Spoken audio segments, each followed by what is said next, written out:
எல்லாரும் கேள்விப்பட்டிருப்போம். 2 நாளைக்கு முன்னாடி பார்த்தீங்கன்னா, கோவை மாவட்டத்துல ஒரு பாலியல் வன்கொடுமை, கூட்டு பாலியல் வன்கொடுமை நடந்தது. இந்த பிரச்சனைய பத்தி எல்லாருமே மோஸ்ட்லி கேள்விப்பட்டிருப்பீங்க. அதுக்கு ஒவ்வொரு கட்சியினரும் ஒவ்வொருத்தவங்க பத்தி இப்ப வர நம்ம சட்டமன்ற தேர்தல் வரப்போறதுனால, இந்த கட்சியினர் அந்த கட்சியினர் தான், அந்த கட்சியினர் பத்தி இந்த கட்சியினர்ன்னு மாத்தி மாத்தி போட்டு எல்லாரையும் வறுத்தெடுக்கிறது தான் வேலை எல்லாருக்குமே. இந்த பிரச்சனை நடக்க போய் எல்லாருமே பாத்தீங்கன்னா, சொல்லக்கூடிய 2 பேர் கம்ப்ளைண்ட் என்னன்னா, மொத்தத்துல சொல்லப்போனா ஒருத்தங்க தான் கம்ப்ளைண்ட் பண்றாங்க. யாருன்னா தமிழக அரசு. யாரு? திமுக. காவல்துறை. இவங்க 2 பேரையும் போட்டு வறுத்தெடுக்குறாங்க. நீங்க மனசாட்சி தொட்டு சொல்லுங்க. இந்த பிரச்சனைக்கு முக்கிய காரணம் யாரு? அந்த பிரச்சனைக்கு காரணம் அந்த பெண்ணு. அது கோவை மாவட்டத்துல இருக்கக்கூடிய விமான நிலையத்துக்கு பின்புறம்னு சொல்றாங்க. சுத்தி 500 மீட்டர் அளவுக்கு எந்த ஒரு சிசிடிவி கேமராமோ இல்லன்னு சொல்றாங்க. அந்த இடத்த பொட்டல் காடு மாதிரி இருக்க காமிக்கும் போதே நமக்கு அந்த பெண்ண சீரழித்த இடத்த காட்டும்போது நமக்கு அத பார்க்கும்போது தெரியுது. அது ஒரு பொட்டல் காடு. எந்த கொஞ்சம் மரங்கள், செடிகள் இருக்கே தவிர வேற எந்த ஒரு ஆள் நடமாட்டமே பகல் டைம்லயே இல்ல. ஆள் நடமாட்டமே இல்ல. சுத்தி நமக்கு அவங்க காட்டுன அளவுல நமக்கு எங்கேயுமே ஒரு பில்டிங் எதுவுமே தெரியல. பகல்லேயே இவ்ளோ கோரமா இருக்கிற இடத்துல நைட் 11 மணிக்கு உனக்கு அங்க என்ன வேல? இத பத்தி பாரதி ஸ்ரீனிவாசன் பேசுறாங்க, தமிழிசை சவுந்தரராஜன் பேசுறாங்க, அம்மா குஷ்பு அம்மா பேசுறாங்க. அவங்க 2 குழந்தைகள் 2 பெண் குழந்தைகள பெத்த அம்மாவா பேசுறேன் அப்படின்னு சொல்றாங்க. குஷ்பு அம்மா நீங்க இதுக்கு முன்னாடி எந்த கட்சியில இருந்தீங்கங்கிறத கொஞ்சம் ஞாபகப்படுத்தி பாருங்க சரியா? ஸ்டாலின் அவர்களே உங்க வீட்ல ஒரு பெண் குழந்தை இருந்துச்சுன்னா இந்த மாரி தான் பண்ணுவீங்களா? சுட்டு பிடிச்சுட்டோம்னு சொல்லுவீங்களா? இல்ல 48 மணி நேரத்துல பிடிச்சுட்டோம்னு சொல்லுவீங்களா? அவங்கள பிடிச்சது பிடிக்காது செகண்டரி. ஒரு பெண்ணுக்கு காலேஜ் முடிச்சா நீ வீட்டுக்கு வா. இல்லையா ஹாஸ்டலுக்கு போ. இல்லையா உனக்கு ஏதாச்சும் பேசணுமா? ஆள் நடமாட்டம் இருக்கிற இடத்துல நீ பேசு. நைட் 11 மணிக்கு எந்த ஒரு ஆள் அரவமும் இல்லாத இடத்துல உனக்கு என்ன வேலை ஒரு பையன் கூட? குடிகாரனும், கஞ்சா குடிக்கும் இருக்கக்கூடிய இடத்துல போய் நீ எதுக்கு அங்க போய் பேசிட்டு இருந்த? குடிகாரனும், கஞ்சா குடிக்கியும் ஆள் நடமாட்டம் இல்லாத இடத்துல தான் அவனுங்க பேசிட்டும், குடிச்சுக்கிட்டும் இருப்பானுங்க.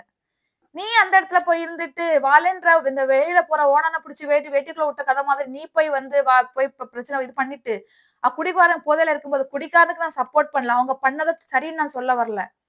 ஆனா அந்த தப்பு நடக்கிறது இடம் கொடுத்தது யாரு? நம்ம தானே. நம்ம தப்ப எல்லாத்தையுமே நம்ம பண்ணிட்டு தமிழக அரசு சரியில்ல, திமுக அரசு சரியில்ல, காவல்துறை சரியில்லன்னு சொன்னா நான் சொல்லக்கூடிய விஷயம் எதுவுமே நான் சொல்லல. கீழ கமெண்ட் செக்ஷன்ல போய் பாருங்க. மக்கள் எப்படி கேவலமா ஒருத்தன் பேசுறாங்க அப்படின்ட்டு. ஆட்சி பிடிக்கல, ஆட்சிய மாத்தணும் அப்படின்னு சொன்னா நீங்க வேற மாதிரி இது பண்ணுங்க. எதுக்கெடுத்தாலும் திமுக அரசு தான் இப்படி பண்ணுது, காவல்துறை தான் இப்படி பண்ணுது, தமிழக அரசு தான் இப்படி பண்ணுது, எங்கேயுமே இந்த மாதிரி நடந்ததே இல்ல அப்படின்னு வானதி ஸ்ரீனிவாசன் கேக்குறாங்க. ஆள் நடமாட்டம் இல்லாத இடத்துல அந்த பெண்ணுக்கு 11 மணிக்கு என்ன வேலைன்னு கேட்கும்போது, அது ஆள் நடமாட்ட இடம் எல்லாம் ஒண்ணும் இல்ல சார். அது போக்குவரத்து இருக்கு. அந்த அது தொட்டாப்புல பில்டிங் இருக்கு. அது பக்கத்துல தான் சிசிடிவி கேமரா இருக்கு. பக்கத்துல தான் அந்த பில்டிங் பின்ன பக்கம் தான் அப்படின்னு சொல்லிட்டு சமாளிக்குது அப்படியே. நீங்க கமெண்ட் செக்ஷன்ல பாருங்க மக்கள். எல்லாருமே கேட்கக்கூடிய ஒரே ஒரு விஷயம், நைட்டு 11 மணிக்கு அந்த பெண்ணுக்கு ஒரு ஆண் நண்பரோட பேச வர இடமே இல்லையா? யாருமே இல்லாத பகல் டைம்லயே போகுறதுக்கு பயப்படக்கூடிய ஒரு இடத்துல நைட்டு 11 மணிக்கு அந்த பெண்ணுக்கு என்ன வேல? இதுதான் ஒரு தாயா கேக்குறாங்க. ஒரு அம்மா, பெண் பிள்ளைகள பெற்ற ஒரு அம்மா கேக்குறாங்க. உங்க பெண் பிள்ளைகள பெற்ற ஒரு அம்மாவா நான் பேசுறேன்னு குஷ்பு அம்மா சொன்னாங்க இல்லையா? அவங்க பொண்ணு இந்த மாதிரி 11 மணிக்கு பேசுறதுக்கு அலோவ் பண்ணுவாங்களா? அவங்க சொல்றாங்க. அப்போ 11 மணிக்கு ஆண் நண்பரோட பேசியாச்சுன்னா அப்ப இப்படிதான் நடக்குமோ அப்படின்னு சொல்லிட்டு. அப்படி நடக்கக்கூடாதாம். தப்புதான். இல்லன்னு நான் சொல்லல. ஆனா, அதுக்கு இடம் குடுக்குறது யாரு? ஏற்கனவே தெரியும் எல்லாருக்குமே. பெண்களுக்கு பாதுகாப்பு இல்ல. பாதுகாப்பு இல்லங்கிறத விட ஒவ்வொருத்தருக்கு பின்னாடியே போலீஸ் அனுப்பவா முடியும்? ஒவ்வொரு பொட்டல் காட்டுக்குள்ளயும் போய் போலீஸ் போடவா முடியும்? போலீஸ் ரோந்து பணியில எப்படி இருந்தாங்க? அப்படி இப்படின்லாம் கொஸ்டின் கேட்கறாங்க எல்லாரும். அறிவுள்ள தாய்மார்கள் என்ன சொல்றாங்கன்னா, "நீ படிச்சு காலேஜுக்கு போயாச்சா? வீட்டுக்கு வர வேண்டியது தானே. இல்ல நீ ஹாஸ்டலுக்கு போக வேண்டியது தானே. உனக்கு ஃப்ரெண்டுட்ட பேசணுமா? நீ ஆள் நடமாட்டம் உள்ள இடத்துல பேசியிருக்க வேண்டியது தானே. எதுக்காக நீ ஆள் நடமாட்டம் இல்லாத அந்த மாரி இடத்துல பேசுன? அப்போ உன் மேலயும் தப்பு இருக்குல்ல. உன்னோட உன் மேல தப்புனா தானே இது நடந்திருக்கு இந்த விஷயம். நீ பொது இடத்துல பேசிட்டு இருந்தீன்னா, அந்த மாரி ஒரு 4 பேர் உன்ன கமெண்ட் பண்ணவோ, ஏதாச்சும் பண்ணியிருந்தா கூட 4 பேர் சுத்தி காப்பாத்துறதுக்கு வந்திருப்பான். யாருமே இல்லாத இடத்துல போய் பண்ணதுனால இந்த மாரி இருந்தனால தானே இந்த மாரி பிரச்சனை வந்துச்சு. எல்லாருமே உன்ன தானே இது பண்றா ப்ளேம் பண்றாங்க. ஏன்னா உன் மேல தப்பு இருக்கு. உன்னோட அப்பா, அம்மா எவ்ளோ வேதனைப்படுவாங்க இத பார்த்துட்டு. படிக்கிறதுக்கு எதுக்காகவா அனுப்புறாங்க? தமிழிசை சவுந்தரராஜன் சொல்றாங்க, இனி வந்து பெப்பர் ஸ்ப்ரே குடுத்து விடணும், நாங்கலாம் துப்பாக்கி ஓரத்துல வச்சுக்கணும் அப்டின்ட்டு. பெண்களுக்கு பாதுகாப்பு இல்லை அப்படிங்கிற பட்சம் வேற, செகண்டரியா இருந்தாலும், நம்மளும் பாதுகாப்பா இருக்கிறதுக்கு கொஞ்சமாச்சும் முயற்சி பண்ணணும். இப்போ ட்ரெயின்ல வந்து ஒரு ஒரு பொண்ணு ஒரு வேலைக்கு போயிட்டு ட்ரெயின்ல போயிட்டு இருக்கா. இல்ல படிச்சு முடிச்சு ட்ரெயின்ல போயிட்டு இருக்கா. ஒரு பஸ்ல போயிட்டு இருக்கா. எங்கேயோ ஒரு வேலைக்கு போயிட்டு நைட் டைம்ல வந்து ஷிஃப்ட் முடிச்சுட்டு ஒரு பொண்ணு ரோட்ல போயிட்டு இருந்தா. அந்த டைம்ல இப்டி பண்ணிட்டானுங்க. பஸ்ல இருந்து நம்ம எத்தனையோ கேள்விப்பட்டோம். ட்ரெயின்ல இருந்த பெண்ண வந்து இப்டி பண்ணிட்டாங்க.